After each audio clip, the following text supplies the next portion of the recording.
Hey, everybody, it's Eddie from Tokyo. This is your cryptocurrency update from Japan, and we're going to talk about someone who's very important to the holders of XRP. This is Mr. Navin Gupta. He is the Ripple director for the Middle East, Northern Africa, South Asia region.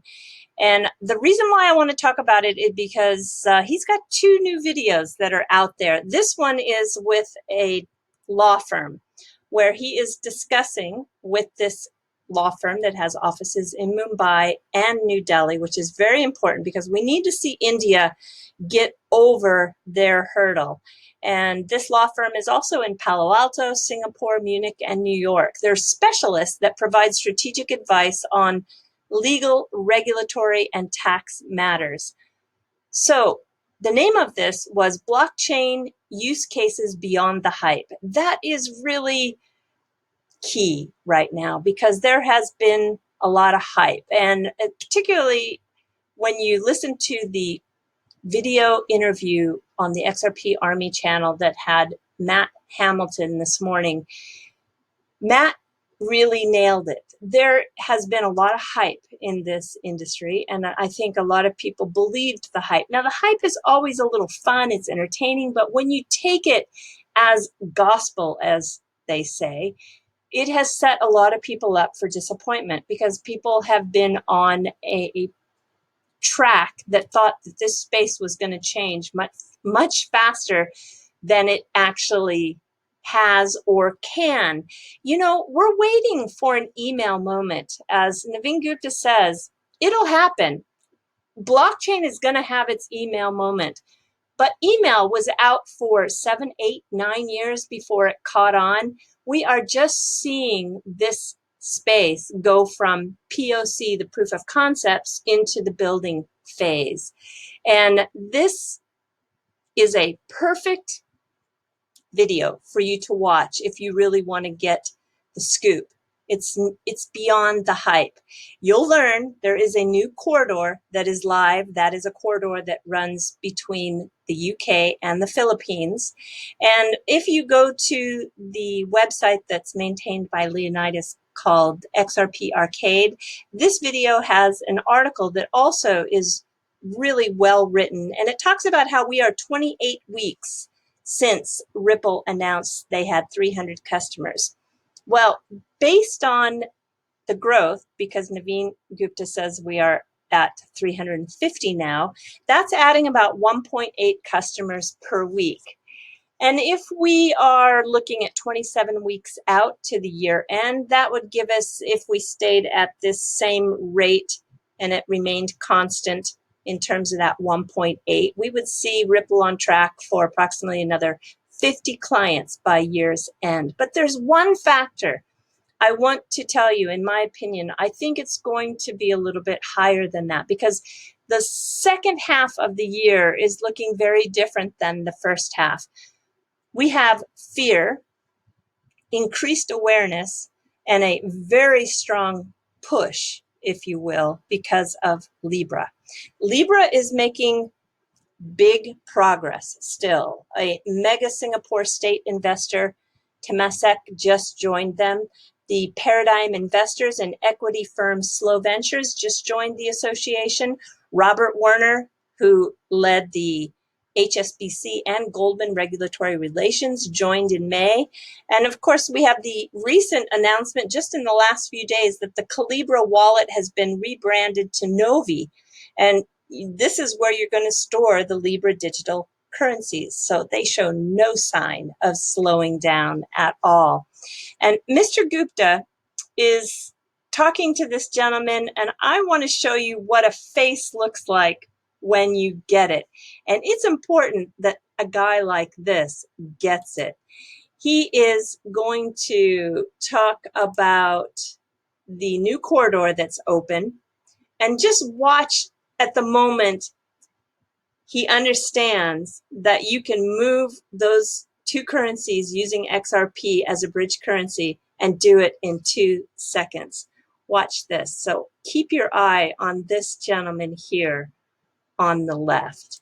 Right.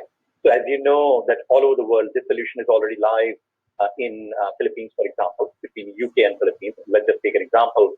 So in UK, there are 24/7 exchanges which trade GBP to XRP. In Philippines, there are 24/7 exchanges which trade XRP to Philippines peso.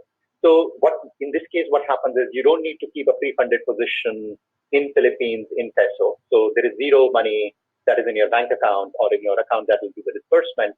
So what you do, say 12 o'clock in the night, you can convert your GBP into XRP in a 24/7 exchange. Within 2 seconds, it travels into Philippines, and in Philippines, it gets converted from XRP into Philippines peso, and the payout happens. And the payout happens. Did you see that moment where he was like, okay, I got it. And why someone like this is so important to educate is because that Indian corridor is significant. Here we have remittances sent to India from the United Arab Emirates is 13 billion, from the United States 11 billion, from Saudi Arabia 11 billion, from Kuwait 4 billion, and so on. This is a very big corridor. And in addition, there's a second video that is out. This one is from June 1st, and he continues his education, of course, but also talks about 3 predictions. And I think his predictions are very good. The cycles are shortening because change is happening so fast. So in the past, we used to say, well, I predict in the next 5 years. But now, as Mr. Gupta says, you can only look out with some certainty in 2 to 3 years. Yeah, I actually think it's going so fast, maybe only looking out 6 months. But proof of concept. We have moved from that into the builder phase. So Ripple is in that building phase. Libra is getting into that building phase. We've got Visa, JP Morgan. Everyone is helping the ecosystem build out. And the email moment will happen in blockchain. It'll happen also for remittances, and it'll happen in a couple of other verticals as well. So the use case needs to go beyond speculation. Real utility has to be there, or as Mr. Gupta says, the coin, the token, the project, it will get wiped out. So I encourage everybody who is listening to this video to look at other projects. Invest in those other projects. Help grow this ecosystem, but be sure that you are into a project that has a real use case. The second prediction he makes is micropayments.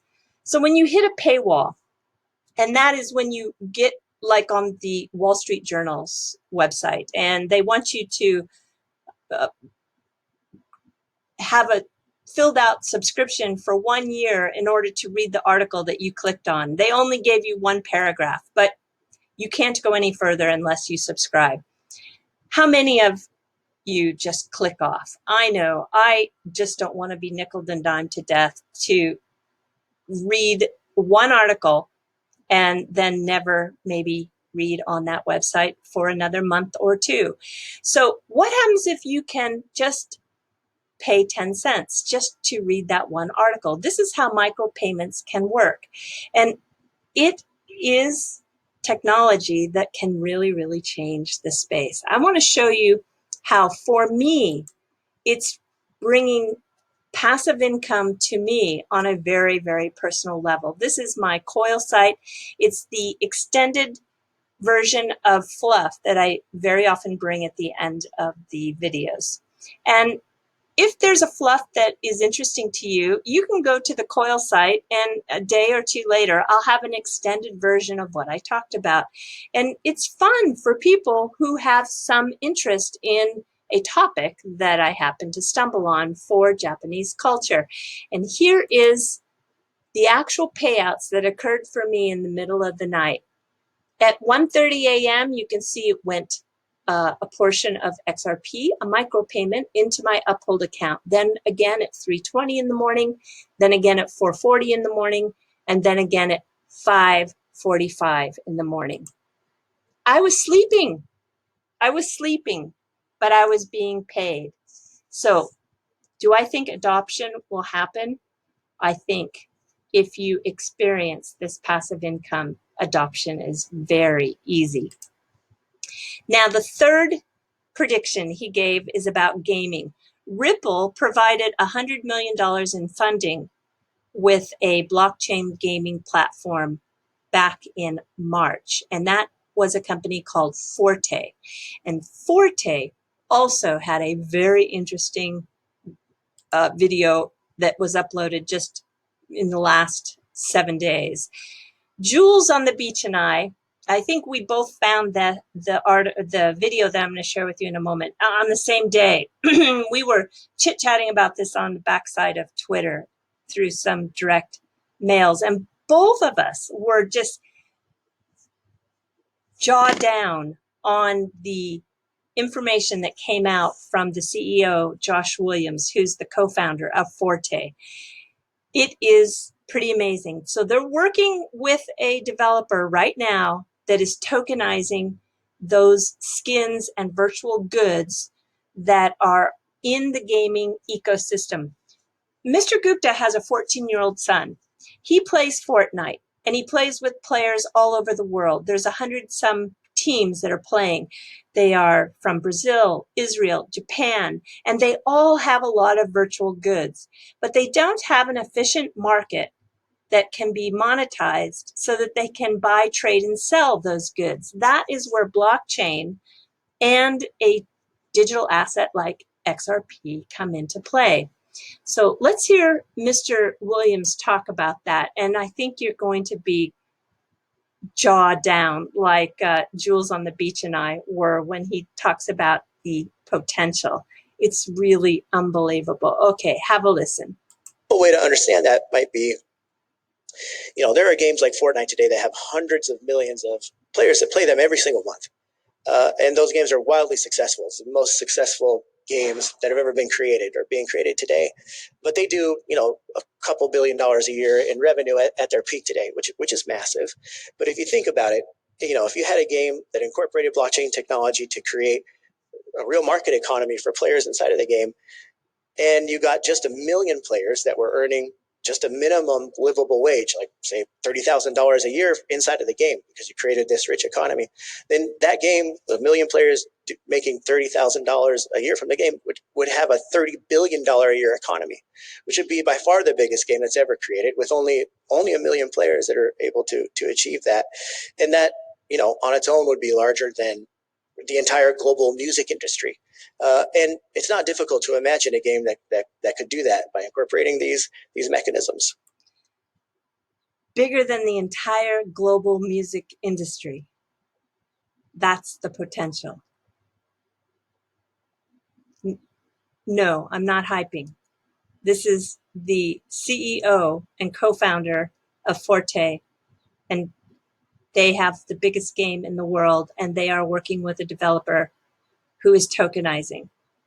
This is going to happen. When? I'm not sure. But if anybody is going to be able to participate in a new economy and also have a chance for some passive income, adoption is going to happen. All right, everybody, I hope you enjoyed that. I think Navin is definitely the person to listen to get the real scoop in this space. Let's jump to some fluff. So this is the Hokkaido Zoo. And yeah, I'm not a big zoo person, but I know that it is something that is struggled with the current slowdown, and there's zoos all over the world that are looking for new ways and innovative ways to keep their cash flow going.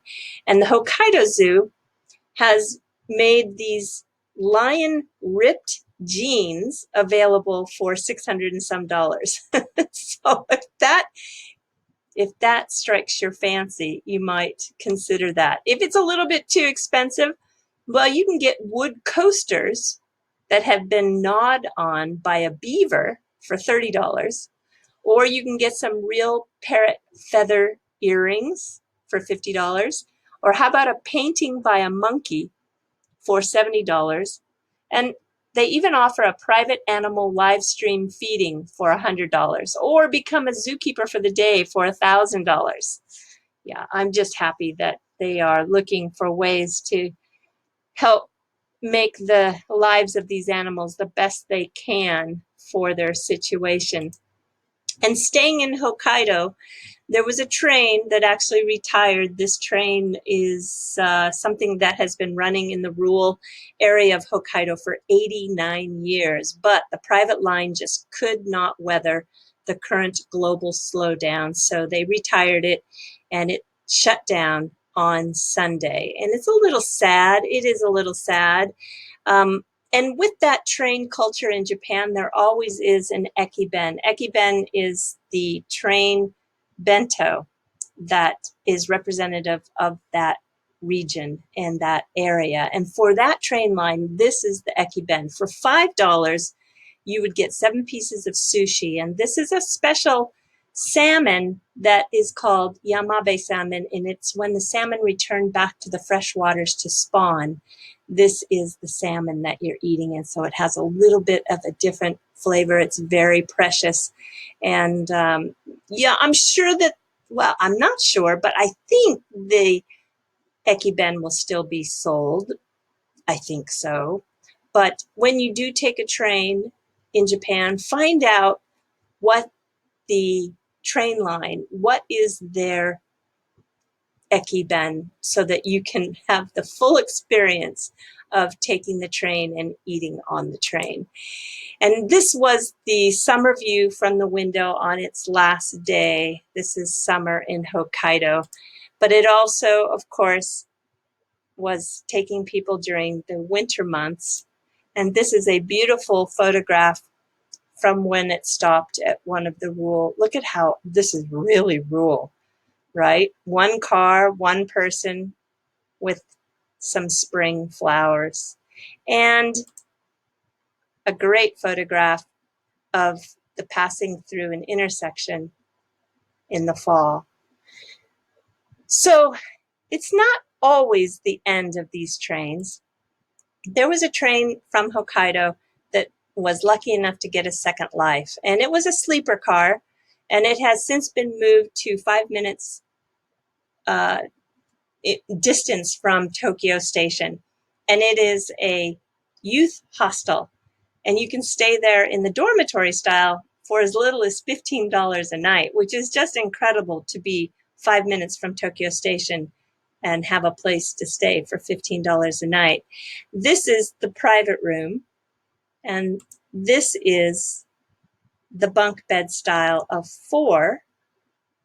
And then there is also the female only section, and this has 2 bunk beds. So depending on your preference, this might be an option for you. I think it's very comfortable, and how fun it would be to be sleeping in an old train that's been retired. All right, everybody. Yeah, do take care. Sayonara for now. Bye-bye.